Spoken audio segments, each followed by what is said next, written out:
Consider this a warning. We're coming to the end, running around like ants, building up huge mounds for them to get stepped on the day of judgment. Jesus will return on the... Alright, we're gonna go ahead and get started in Matthew 24 because there's big things happening, and this is very heavy stuff that should not be taken lightly. This is very serious things on the docket for today. And first off, happy Sunday. Church has very sadly been canceled because of a supposed winter storm that is not even happening. But anyways, Matthew 24, Jesus is describing the end times. So why are we discussing the end times? Because they are happening very quickly. The end time, well, okay, we're in the end times right now. The disciples were in the end times. But what I mean by end times is we're coming to the end of the age. We're coming to the end. I believe that we're coming to the end. And take heed. Take this as a warning. Consider this a warning. Because there are things that are going on that are just sad to see and are just destroying Christians and blinding Christians. And we have to be prepared because Jesus will come like a thief in the night. And we'll get into it later, but let's just go ahead and get started. I'm just going to read through Matthew 24. Then Jesus went out and departed from the temple, and his disciples came up to show him the buildings in the temple. And Jesus said to them, "Do you not see all these things? Assuredly I say to you, not one stone shall be left here upon another that shall not be thrown down." Now as he sat on the Mount of Olives, the disciples came to him privately, saying, "Tell us, when will these things be? And what will be the sign of your coming and the end of the age?" And Jesus answered and said to them, "Take heed that no one deceives you, for many will come in my name, saying, 'I am the Christ,' and will deceive many. And you will hear of wars and rumors of wars. See that you are not troubled, for all these things must come to pass, but the end is not yet. For nation will rise against nation, and kingdom against kingdom, and there will be famines, pestilences, and earthquakes in various places. All these things are the beginning of sorrows." These things have already been happening. World War I, World War II, and people have been rumoring World War III for a long time. There's always rumors of wars. These things have already been happening. And we have to know that, yeah, it didn't happen in our lifetime. Most likely, if you're watching this, it didn't happen in your lifetime. But that's just the beauty of God's timeline. Because these things that are happening could take hundreds of years, have taken hundreds of years. Wars and rumors of wars have already happened hundreds of years ago, and we're still having rumors of wars. And that's honestly also a scary part, because you think, oh, we have hundreds of years left before these next signs happen. Not so much. Then they will deliver you up to tribulation and kill you, and you will be hated by all nations for my name's sake. That's already been happening. If you've been watching the news, Christians are being beheaded in Nigeria. And it actually talks about this in Revelation. Yeah, the millennium. And I saw, this is for chapter 20, verse 4. "And I saw thrones, and they sat on them, and judgment was committed to them. Then I saw the souls of those who had been beheaded for their witness to Jesus and for the word of God." These are the Christian martyrs that will reign with Jesus during the millennium, when Satan is bound in the bottomless pit. So there's lots of arguments on when the millennium is going to happen. I personally believe it's going to happen after the 7 years of tribulation. And the end times, like the tribulation, the rapture, that's just a whole different story for another day. If you want me to break it all down and explain my views on it, then let me know in the comments, and I can definitely do that. But the Christian martyrs will reign with Jesus for 1,000 years during the millennium, and there are Christians being beheaded in Nigeria and in Africa. So there are Christian martyrs on the rise. Okay, verse 10. And then many will be offended, will betray one another, and will hate one another. Then many false prophets will rise up and deceive many. And because lawlessness will abound, the love of many will grow cold. But he who endures to holy voice crack. But he who endures to the end shall be saved. And this gospel of the kingdom will be preached in all the world as a witness to all the nations, and then the end will come. So in verse 12, when he says, and the lawlessness will abound, the love of many will grow cold. That's the great apostasy. He talks about it in 1 Timothy 4:1. Paul talks about it in his letter to Timothy in chapter 4. We'll just go ahead and turn to it. Okay, 1 Timothy 4:1. Now the Spirit expressly says that in latter times some will depart from the faith, giving heed to deceiving spirits and doctrines of demons. So when Jesus is talking about the false prophets, in Ezekiel, I'm pretty sure he prophesies savage wolves will come and will not spare the flock. And Paul also references that when he's talking to the elders in Acts chapter 20. He's talking to the elders and he says, upon my departure, when I depart from here, there will be savage wolves that will come and will not spare the flock. And the fact that they use that terminology in that time was fear-inflicting, because the flock was precious. That's how they got remission of sins, the spotless lamb. So the fact that they use that terminology to inflict fear in people should inflict fear in us. It should be scary. And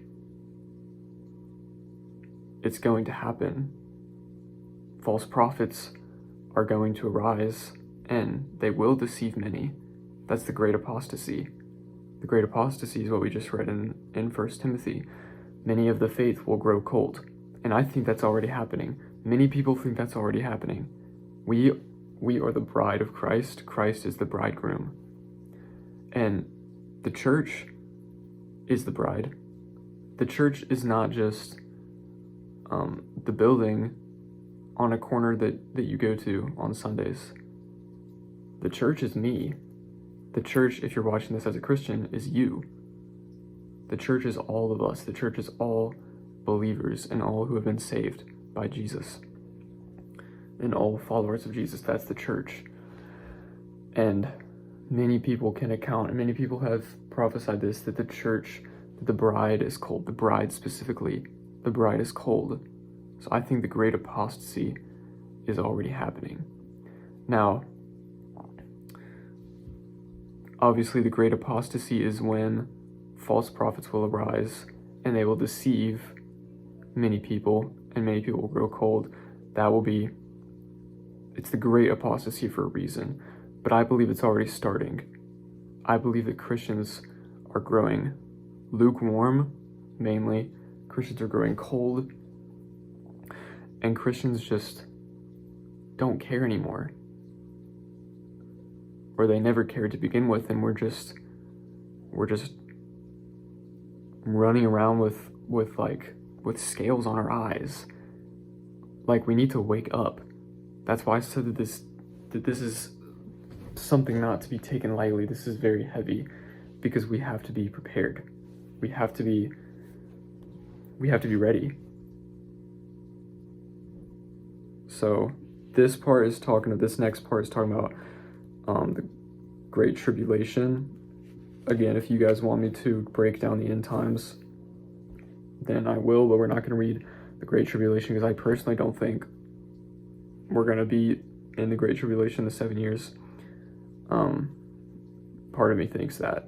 Other parts of me have other arguments about why we will be there. But again, if you want to see that, let me know. But we're going to skip it.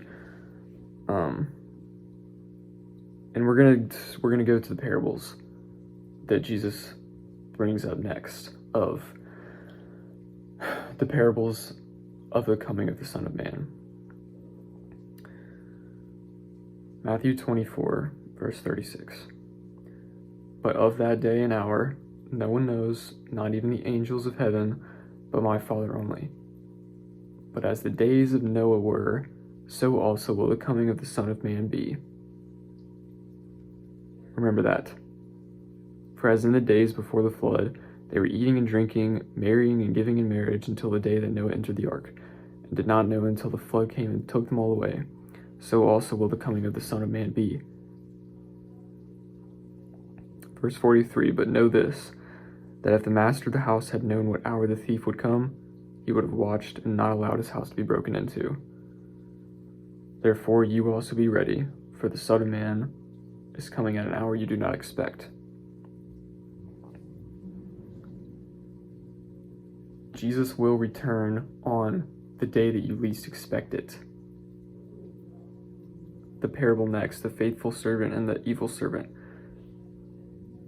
Who then is a faithful and wise servant whom his master made ruler over his household, to give them food in due season? Blessed is that servant whom his master, when he comes, will find so doing. Assuredly I say to you, that he will make him ruler over all his goods. But if that evil servant says in my heart, my master is delaying his coming, and begins to beat his fellow servants and to eat and drink with the drunkards, the master of that servant will come on a day when he is not looking for him, and at an hour that he is not aware of, and will cut him in two and appoint him this portion with the hypocrites.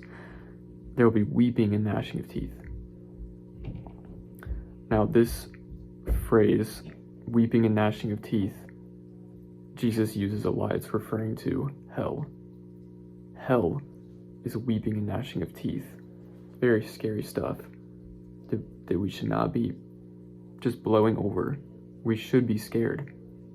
That's why he's talking about this. That's why, we're supposed to be scared of it, but not scared as in worried or anxiety, because that's a sin. Scared as in fear, like how you fear God. The fear of God is the beginning of wisdom. It's respect, it's knowledge, it's awareness of it. We have to be prepared, we have to be scared, we have to fear this. Weeping and gnashing of teeth, very scary.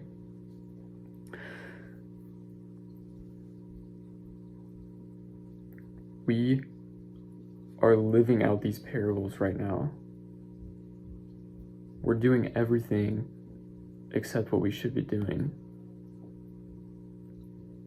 We're doing everything except being faithful and obeying. And if you want to know what we should be doing, go watch my video on the parable of the talents, because that's the next parable that Jesus goes over that we should be doing. We're doing everything except for that. And remember how I said, remember verse 37, but as the days of Noah were, so also will the coming of the Son of Man be. Now, if you've read the story of Noah, which I assume you have, they were doing everything except what Noah was doing. They were doing everything that they shouldn't. They were doing everything except what they were supposed to be doing. They were eating, they were drinking, they were being merry, they were just running around like not a care in the world, and they got wiped away by the flood.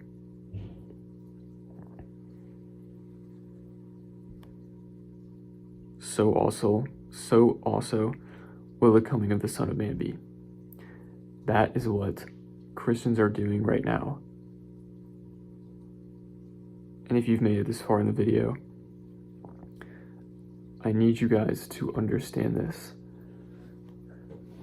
We are doing exactly what they were doing in the days of Noah. We're running around like ants, building up these huge mounds just for them to get stepped on the day of judgment. We're doing everything except what we should be doing. We're building up sandcastles that are just going to get washed away on the day of judgment. We're just running around doing a whole bunch of nothing, really. And this is scary for me as a devoted Christian. This is scary for me because I want to warn people. That's why I'm doing this. I want to warn people of what not to do, of how we need to wake up. Jesus will come like a thief in the night. He will come on the day that you're not ready. That's the whole point. That's why we're reading Matthew 24, because of what Jesus said personally. That's why we're reading all these parables. The next parable, we're not going to read the whole thing, but it's the wise and foolish servants. The wise servants took oil and their vessels with their lamps for the wedding. It's talking about a wedding. Again, like I was talking about the bride and the bridegroom. And when the foolish servants were sleeping, they didn't have oil with their lamps. And when the bridegroom, which is Jesus, came, they were out of luck. They went to the wise servants and they were like, yo, give us your oil. And they said no, because what if there's might not be enough for us, so you're on your own. And they were screwed, and they missed out on their bridegroom coming back. So I fully believe that's what's happening to us. We are just running around doing a whole bunch of nothing, just not a care in the world that Jesus could be coming back tomorrow. He could be coming back in 100 years when we're not here, but we have to be expecting it as if it's today. We have to be living as if Jesus is coming back tomorrow. And that is my whole message, that we have to be ready. We have to be alert and sober-minded. We have to be faithful. We have to be obedient. We can't be sleeping and slumbering and drinking and being drunk. And that doesn't even mean being drunk with alcohol. It could mean just doing it, just working your job, just maybe going on different business ventures, trying to make money, which that stuff isn't bad, but we can't lose sight of the bigger picture and what we're put on this earth to do. And again, go watch my video on the parable of the talents, because that'll just kind of wrap everything up. But if Jesus comes and finds us doing what we're not supposed to be doing, then we will be cut in two, and there will be weeping and gnashing of teeth. We will be put into the pit of hell. And Christians need to wake up. The bride needs to wake up. And that is my mission. God is wanting to call the bride back home. The bride needs to wake the heck up.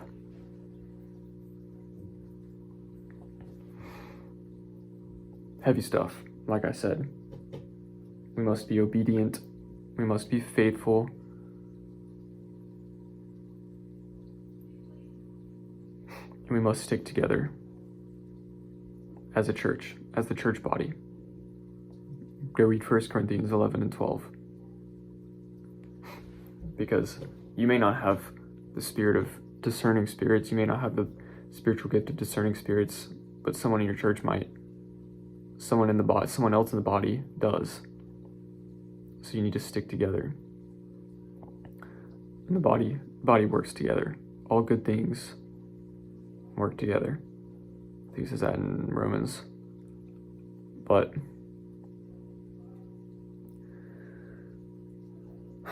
that's just all I've been thinking about recently, is how the bride needs to wake itself up, and we have to help with that. We have to help wake the bride up.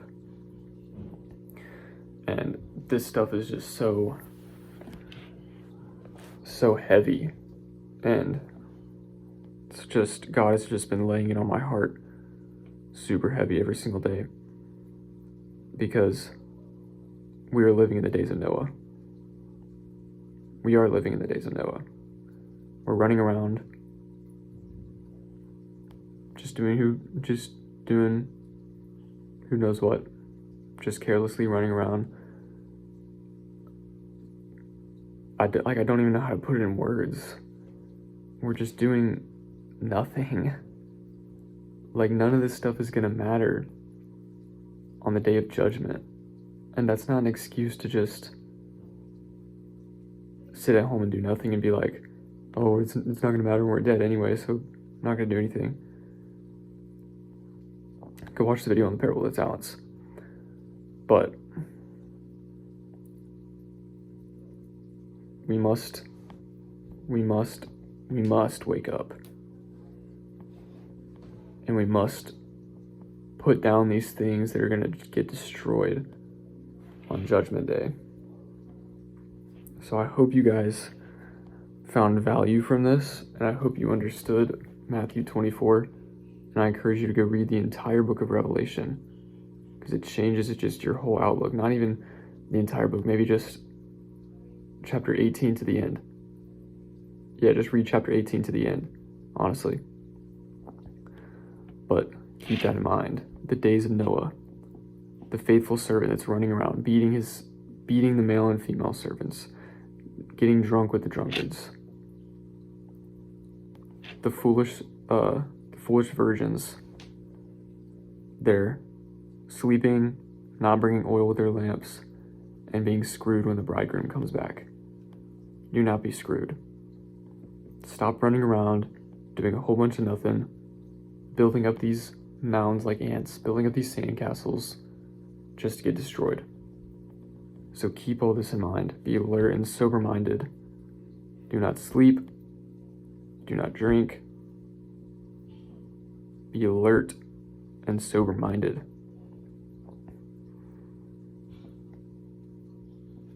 Surely he is coming quickly.